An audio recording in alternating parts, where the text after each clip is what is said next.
नमस्कार, TV9 मराठीमध्ये आपल्या सगळ्यांचं स्वागत। मी निखिला। कालच्या मंत्रिमंडळ बैठकीमध्ये शिंदे आणि दादांमध्ये वाद झाल्याची माहिती सूत्रांकडून मिळते। दरम्यान आमच्यामध्ये कोणताही वाद नाही, नियोजित कार्यक्रम असल्यामुळे बैठकीमधून गेल्याचं स्पष्टीकरण अजित पवार यांनी दिलं। तर दुसरीकडे महायुतीच्या जळगावमधील अमळनेर आणि जामनेरच्या कार्यक्रमाला देखील अजित पवार पोहोचले नाही। मंत्रिमंडळ बैठकीत शिंदे दादांमध्ये वाद, सूत्रांची माहिती। मंत्रिमंडळ बैठकीत प्रकल्प मंजुरीवरून शिंदे आणि दादांमध्ये वाद। अलिबाग विरार कॉरिडॉरला अजित पवारांनी मंजुरी नाकारली। शिंदेंच्या महत्त्वाकांक्षी प्रकल्पाला दादांनी मंजुरी नाकारल्यामुळे वाद विकोपाला।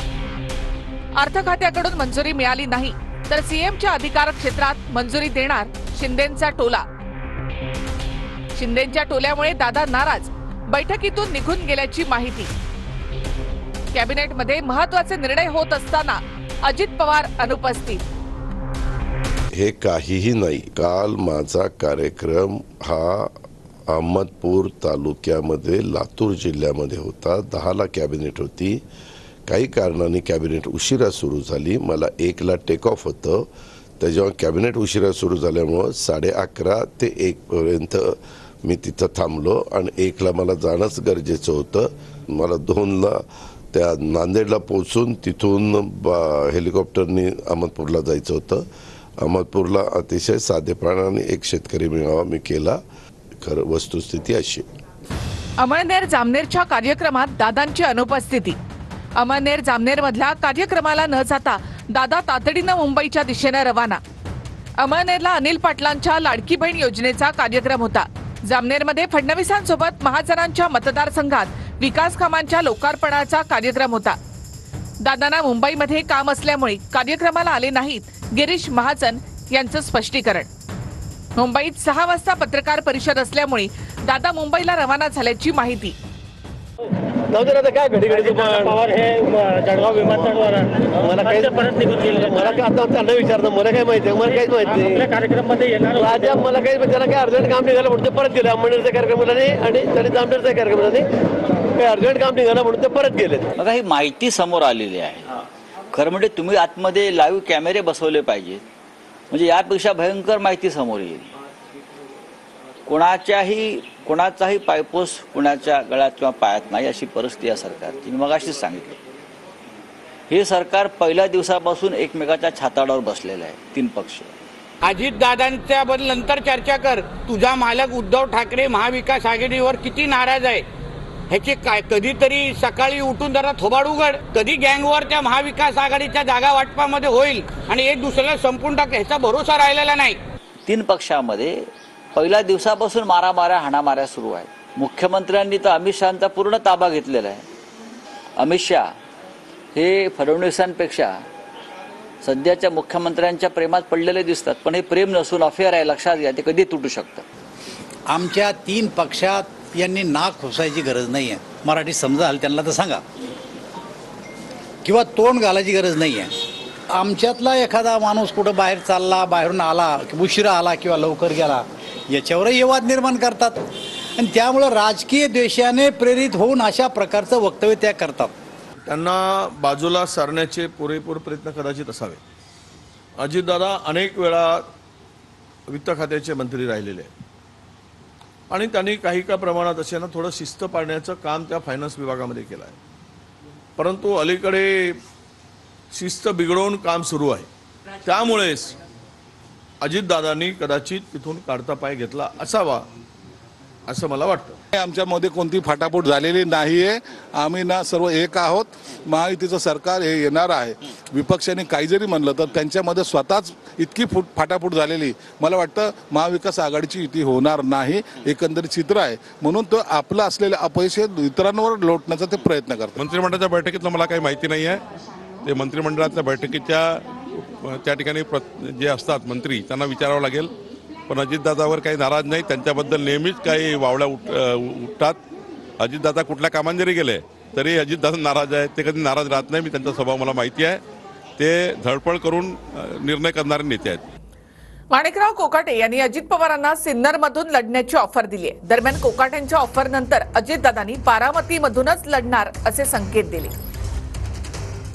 आपल्याला दादांच्या बरोबर राहायचंय. दादा माझी तुम्हाला स्टँडिंग ऑफर आहे सगळ्या मतदारसंघातल्या जनतेसमोर. मला या तालुक्याने भरपूर दिलाय, पण आता आमची सर्वांची इच्छा आहे आमचे राहिलेले प्रश्न दादा तुमच्या हातून सुटावे. त्यासाठी विधानसभेची उमेदवारीची तयारी आपण सिन्नरमध्ये या, सिन्नरमध्ये उमेदवारी लढवा यासाठी आमचं तुम्हाला जाहीर आव्हान आहे. आम्ही सिन्नरवरून तुम्हाला 1.5 लाख मतांनी निवडून देऊ. माणिकरावांचा मनाचा मोठेपणा आहे. त्यांनी मला इथं उभं करण्याच्या करता त्या ठिकाणी विचारलं. मला अनेक ठिकाणी लोक बोलवतात, परंतु शेवटी बारामतीकरांनी परवा गाडी चालवली. म्हटले आज जाऊनच देत नाही, इथंच मरतो. इथं फॉर्म भरणार असेल तर सोडतो. शेवटी बारामती माझे, मी बारामतीचा आहे. अजित पवार गटाने आज संध्याकाळी पत्रकार परिषद बोलावली आहे. या पत्रकार परिषदेमधून अजित पवार काँग्रेसला देखील धक्का देण्याची शक्यता आहे.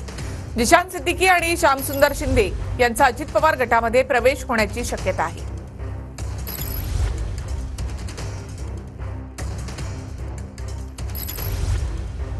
पत्रकार परिषद त्या ठिकाणी होती. आता मला ती घेता येईल का नाही मला माहित नाही. मी तोपर्यंत पोहोचेल का माहित नाही, कारण आता तुमच्याशी बोलल्यानंतर मी तिकडेच जाणार आहे. आणि त्याच्यामुळं त्या पत्रकार परिषदेमध्ये काही जण राष्ट्रवादी काँग्रेस पक्षामध्ये प्रवेश करणार आहेत. ते आणि इतर काही गोष्टी आहेत त्या मी त्या ठिकाणी सांगणार. आम्ही राजकीय लोक काम करत असताना पत्रकार परिषदेमधून घेणं हे ज्या त्या पक्षाचं काम असतं, त्याला धरूनच आम्ही त्या गोष्टी करतोय. त्याच्यात वेगळं काही नाहीये. हर्षवर्धन पाटलांच्या विरोधामध्ये इंदापूरमध्ये राजकारण तापलंय. शरद पवार आणि सुप्रिया सुळेंनी निर्णय बदलावा अशी विनंती आप्पासाहेब जगदाळे यांनी केली. तर जनतेचा आम्हाला असलेला प्रतिसाद नाकारू शकत नाही असं प्रवीण माने यांनी म्हटलंय. मी पवार साहेबांना विनंती करतो, माझी बहीण सुप्रियाताईंना विनंती करतो, या तालुक्यामध्ये जर तुमचं प्रेम असेल तर तुम्हाला उद्या निर्णय बदलावा लागेल आणि ते बदलावाच लागेल. इंदापूरची बंडखोरी परवडणारी नाही परवडणारी. हे आदरणीय साहेब, आदरणीय ताई आम्हाला कालही दैवत आहेत, आजही येतील, उद्याही राहतील. जनतेच्या कोर्टात चेंडू तुम्ही बघताय काय आहे लोकांचं. म्हणजे मी काय हो का, ही बघा, ही जनतेचा प्रतिसाद आहे, त्याला कोणच म्हणजे नाकारू शकत नाही. जनतेने सांगेल ते करायचं, चेंडू त्यांच्याकडे आहे. शिंदे गटाचे नेते भरत गोगावले यांची जीभ घसरली. ठाकरे गटाच्या स्नेहल जगतापांवर नाव न घेता टीका करताना गोगावलेंची जीभ घसरली. दरम्यान स्नेहल जगताप यांनी सुद्धा भरत गोगावलेंना प्रत्युत्तर दिलंय. महात्मा ज्योतिबा फुले किंवा आम्ही काय थोडीफार मदत आणि प्रत्येक गावामध्ये विकास. मग सांगा तुम्हाला कोण पाहिजे? काम करणारा भाऊ पाहिजे, बनवणारी बहीण पाहिजे, हे लक्षात ठेवा. पक्षप्रतोद महोदयांना असं वाटतं की बेताल वक्तव्य केलं की मला एक वेगळीच प्रसिद्धी मिळते आणि बेताल वक्तव्य करून प्रसिद्धी मिळवण्याचं हे त्यांचे खूप जुने नाटकं आहेत. मुख्यमंत्र्यांना, राज्याच्या एकनाथ शिंदे साहेबांना हे आव्हान असणार आहे आणि हा प्रश्न असणार आहे की अशा पद्धतीचं वक्तव्य हे जे काही आपल्या पक्षाच्या प्रतोद यांनी केलेलं आहे त्याच्यावरती आपण गंभीर गुन्हा दाखल करणार आहात का? मला वाटतं त्यांचं जर कॅरेक्टर पूर्ण बघितलं तर अनेकदा जीभ घसरत असते. मुख्यमंत्र्यांना लाज वाटत नाही त्याच्याबद्दल. कधी खाकीतला रुमाल घसरण्याने पण जीभ घसरत असते. मला वाटतं त्यांचं जर कॅरेक्टर पूर्ण बघितलं तर अनेकदा जीभ घसरत असते. मुख्यमंत्र्यांना लाज वाटत नाही त्याच्याबद्दल. कधी खाकीतला रुमाल घसरण्याने पण जीभ घसरत असते. पोलिसांना आठवण असू दे गृहमंत्री आणि मुख्यमंत्री कोण आहेत असा इशारा पुन्हा एकदा नितेश राणेंनी दिलाय. उद्या फोन आले तर मशीदवाले वाचवायला येणार नाहीत असं वक्तव्य नितेश राणेंनी केलंय. मी पोलिसांना आठवण करून दे, गृहमंत्री कोण आहेत ते लक्षात ठेवा, मुख्यमंत्री कोण आहेत ते लक्षात ठेवा. उद्या जेव्हा फोन येतील तेव्हा मस्जिदवाले तुम्हाला वाचवायला नाही येणार आहे, लक्षात ठेवा. तुम्हाला पोलिसांना मी सांगतो, अर्धा तासाची व्यवस्थित सुट्टी घ्या, मुलं बाळांसाठी देवीच्या दर्शनासाठी कुठे निघून जा. मग नाही या पठाणवाडीला स्वच्छ करून या भगवादारांनी दाखवलं ना. नाही, तो त्याचं काय म्हणणं आहे ते महाराष्ट्र त्याची काही दखल घेत नाही.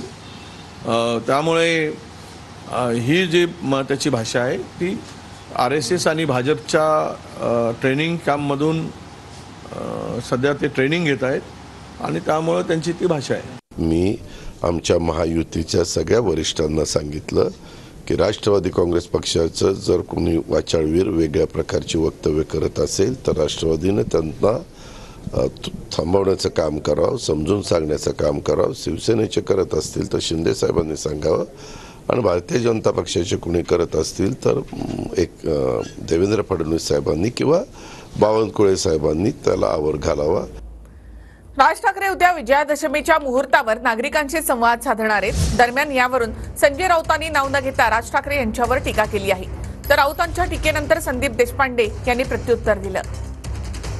सुसंस्कृत प्रगत महाराष्ट्र जर कोणाला घडवायचं असेल, सैतानी सरकार भ्रष्टाचाराच्या बाबतीत, त्याचे गोडवे गाणं बंद केलं पाहिजे. तर नरेंद्र मोदी आणि अमित शहाची चाटुगिरी बंद केली पाहिजे. सिंगापुरच्या नंतर तुम्ही राजसाहेबांवर टीका करता खालच्या पातळीवरची.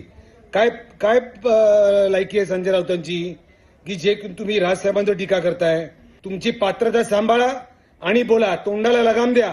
2019ला भाजपची चाटुगिरी केल्यानंतर पवार साहेबांची चाटुगिरी का करत होते संजय राऊत? सावरकरांबद्दल वाईट बोलणाऱ्या राहुल गांधींचे पाय चाटणारे, बाळासाहेबांना कधीही मान न देणाऱ्या सोनिया गांधींचे पाय चाटणारे, हे आमच्याबद्दल बोलणार. भाजपा नेत्या पंकजा मुंडेंकडून सावरगावच्या भगवान भक्ती गडावर दसरा मेळाव्याचं आयोजन करण्यात आले. धनंजय मुंडे प्रथमच या दसरा मेळाव्यासाठी उपस्थित राहणार आहेत, तर मनोज जरांगे पाटील नारायणगडावर दसरा मेळावा घेणार आहेत. अनेक वर्षांनंतर तुम्ही पंकजा मुंडे यांचा दसरा मेळावा काय भावना जी आहे ती अभूतपूर्व आहे, आणि भावना ज्या व्यक्त होणार आहेत त्या आत्ता आज मी व्यक्त या ठिकाणी होऊ शकत नाही. आज उद्या परवा बी 2-3 दिवस पुरल इतका महाप्रसादाने जेवायची व्यवस्था त्या नारायणगडावरती केलेली. त्यामुळे कोणी कसलीच काळजी करायची गरज नाही. पाण्याची व्यवस्था आहे, हॉस्पिटलची आहे, तिथं म्हणजे सगळ्या डॉक्टरांची टीमा तिथं जाग्या जागेवर लावलेल्या आहेत. त्यामुळं कसलीच तिथं अडचण येणार नाही गडावरती. दादरच्या शिवाजी पार्कवर दसरा मेळाव्याची तयारी अंतिम टप्प्यामध्ये आली आहे. 1.5 लाख शिवसैनिक बसतील अशी आसन व्यवस्था इथे करण्यात आली आहे. रात्री झालेल्या पावसामुळे मैदानामध्ये काहीसा चिखल झालाय. तर दुसरीकडे आझाद मैदानावर शिंदे गटाकडून सुद्धा दसरा मेळाव्याचं आयोजन करण्यात आलंय. शिंदे गटाकडून मेळाव्यासाठीची जय्यत तयारी सुरू आहे.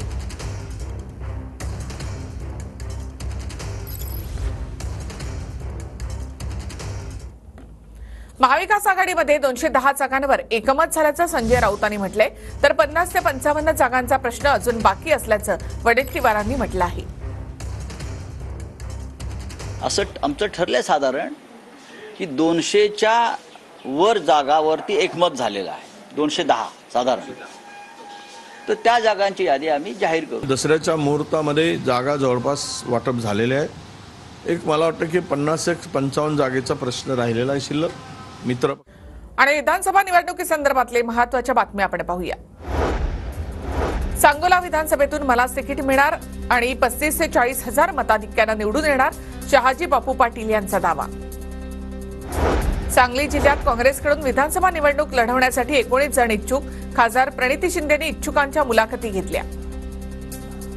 ठाकरे गटाच्या साजन पाचपुतेंनी शरद पवारांची भेट घेतली. श्रीगोंदा विधानसभेसाठी साजन पाचपुते ठाकरे गटाकडून इच्छुक. श्रीगोंदा मतदारसंघ सध्या शरद पवार गटाकडे. लवकरच नाना पर्व पुण्यामध्ये झळकले नाना पटोलेंचे बॅनर. महाराष्ट्राला नाना भाऊच मुख्यमंत्री हवेत, बॅनरवर उल्लेख. पुण्यामध्ये एकनाथ शिंदे मुख्यमंत्री व्हावेत यासाठी आई जगदंबेला साकडं घालणारं बॅनर. हे जगदंबे शिंदे साहेबांना पुन्हा मुख्यमंत्री कर, नाना भानगिरे यांच्याकडून बॅनरबाजी. हरियाणा तो झाकी है, महाराष्ट्र अभी बाकी है. नागपुरात भाजपची बॅनरबाजी. फडणवीसांच्या नेतृत्वात भाजप महाराष्ट्रामध्ये हॅट्रिक करणार, बॅनरवर उल्लेख. नरेश बर्डेंकडून शहरामध्ये बॅनरबाजी. अमरावतीमध्ये आमदार सुलभा खोडकेंच्या समर्थकांची बॅनरबाजी. काँग्रेस भवनासमोरच अजित पवारांच्या स्वागताचे बॅनर. 13 तारखेला सुलभा खोडके अजित पवारांच्या राष्ट्रवादीमध्ये प्रवेश करण्याची शक्यता. लातूर जिल्ह्यामधल्या 6 जागा आम्ही लढणार, 6 पैकी 3 जागा जिंकण्याची आमची क्षमता, महादेव जानकर यांचं वक्तव्य. पोहरादेवीचे महंत सुनील महाराज शरद पवारांच्या भेटीला. ययाती नाईक यांना पुसदमधून उमेदवारी देण्याची मागणी. पुसदमध्ये सध्या दादा गटाचे इंद्रनील नाईक हे आमदार. महायुतीकडून देवेंद्र फडणवीसच मुख्यमंत्री झाले पाहिजेत, नवनीत राणांचं वक्तव्य. तर युवा स्वाभिमान पक्षाला अमरावतीमधील 4 मतदारसंघ मिळतील ही अपेक्षा, राणा दाम्पत्याची मागणी.